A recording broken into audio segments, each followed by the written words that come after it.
Hey there, and a warm welcome to Get Indie Gaming and to another installment of This Week in Indies, the show where we take you through the week's biggest indie gaming news, talk about the games we've played these past 7 days, and scan ahead to the titles out this week we're most excited about. So let's begin as always with the news, and in case you missed it, last week Nintendo did what Nintendo usually does, and surprised announced and then a day later dropped one of their Indie World Direct-like indie game-focused showcases. Unlike the ID at Xbox event from the previous week, this was very much a sleek affair, with the emphasis being first and foremost on the games, without additional fluff or padding. There was a lot to take in over the 20 or so minute presentation, with 7 games coming out by way of the Nintendo eShop at the end of the show. Highlights included the surprise launches of the eagerly awaited Axiom Verge 2, Garden Story, and Boyfriend Dungeon. Other points of note included the announcement that Astroneer, a delightful and perhaps underplayed space colony sim with co-op for up to 4 players, is headed to the Switch this coming January. Shovel Knight fans will also be happy to hear Shovel Knight Pocket Dungeon, with its match puzzle gameplay, also came out the day of the show, as did the Islanders Console Edition, which is a procedurally generated island city builder with a super relaxing atmosphere, with it also being a timed console exclusive. We also got to see new footage for Far Changing Tides, which is a sea-based follow-up to Far Lone Sails, which is headed to Switch and PC in early 2022. And finally, the beautiful and frankly drop-dead gorgeous looking Eastward wrapped up the presentation with a release date of September 16th, with this also being a Switch-timed console exclusive. So what did you make of the Nintendo Indie Showcase in comparison to, let's say, the ID at Xbox event, or one of the Sony State of Play offerings? Feel free to drop us a note down in the comments. In other news, as things start to get back to something resembling normality, the organisers of the EGX event in London confirmed the show is headed back to the London Excel Arena this coming October 7th through to the 10th. In the announcement, the event director noted that, obviously the world has changed since the last EGX. Our number one priority is the well-being and safety of everybody at the show. In order to achieve this, the organisers are making entry dependent on the following. Showgoers will need proof they are fully vaccinated against COVID-19, proof of a negative COVID-19 test within the last 48 hours, or, interestingly, proof of natural immunity against the virus as shown by a positive PCR test result within the past 180 days, together with evidence of compliance with associated self-isolation guidelines.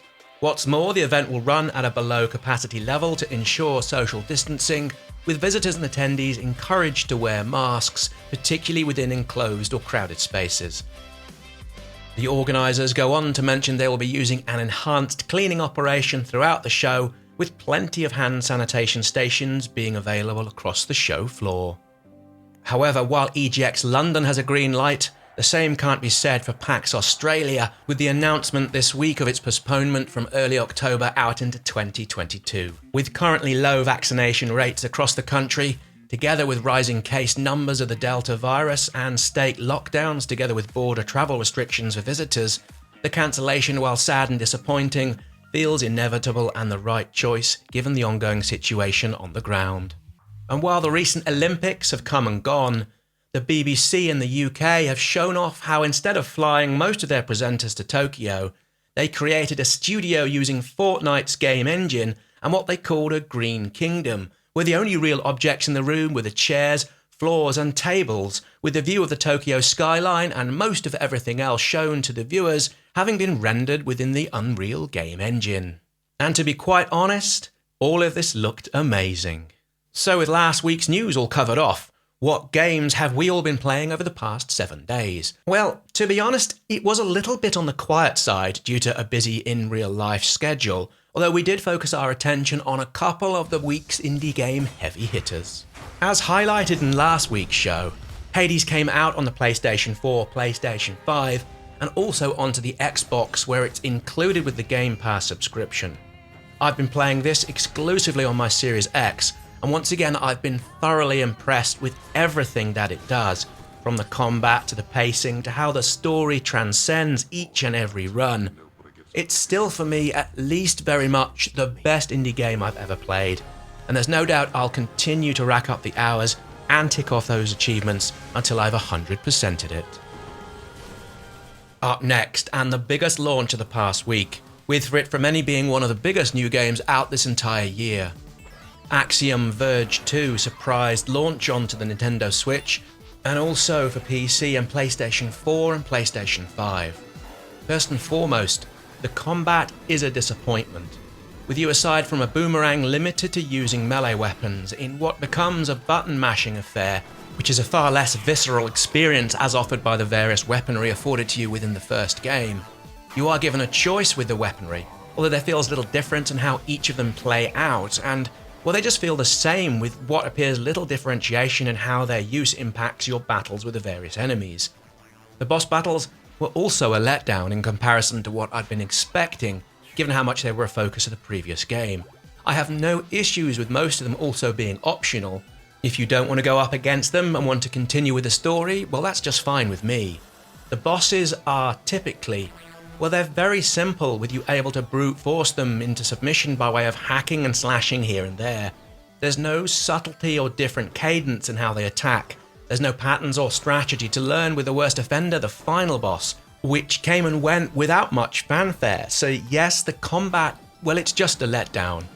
That said, where the game does better the original comes from its exploration and ease in which you're able to set about and explore the world. Everything feels better signposted than the first game, and I found navigating, even with the fairly unhelpful compass down in the bottom left of the screen, relatively straightforward. So where does this all leave me? I'm not going to say this game is worse than the original. It's certainly different, with a focus less on combat and more on the exploration side of things, and while I'd hoped for something like Hollow Knight, on that level, it's left me wanting. After the relative disappointment of Axiom Verge 2, I began a playthrough of Boyfriend Dungeon, which is a mix of dating sim with dungeon clearing, and while I'm only an hour or so in, the content warning presented at the start of the game has me wondering what can I expect as I make my way through it. The warning is decidedly vague in what this might entail, which has me a little on guard, although so far there's little to hint at what this might entail. I'm noticing the game seems to bend its way more along the lines of a dating sim rather than a dungeon battler, and yet again so far the tone is playful and relatively relaxed. I'll crack on with this to a finish over the course of the week ahead.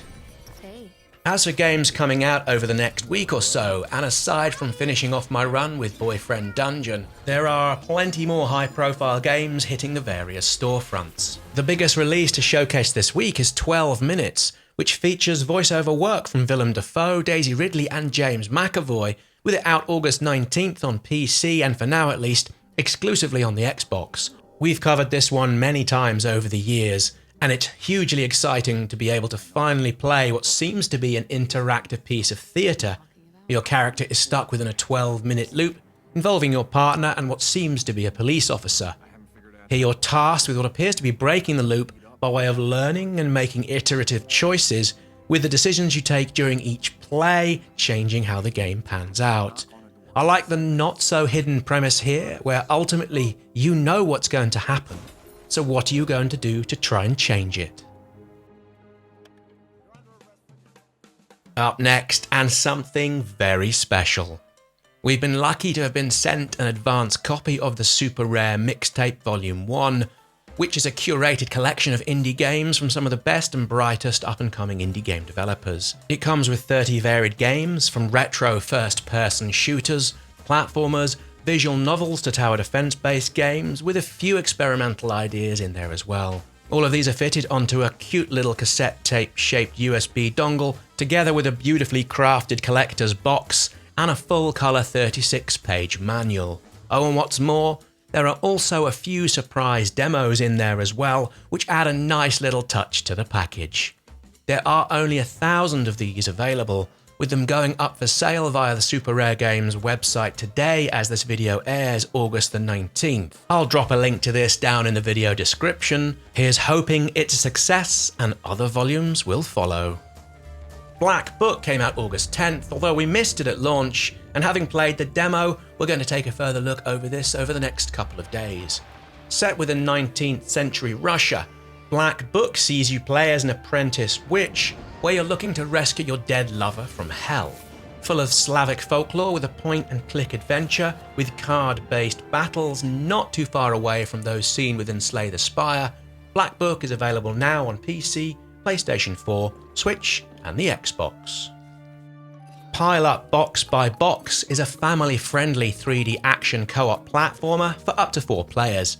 It just looks so super fun, super colourful, and something for all ages, with cooperation amongst the players being the key to success.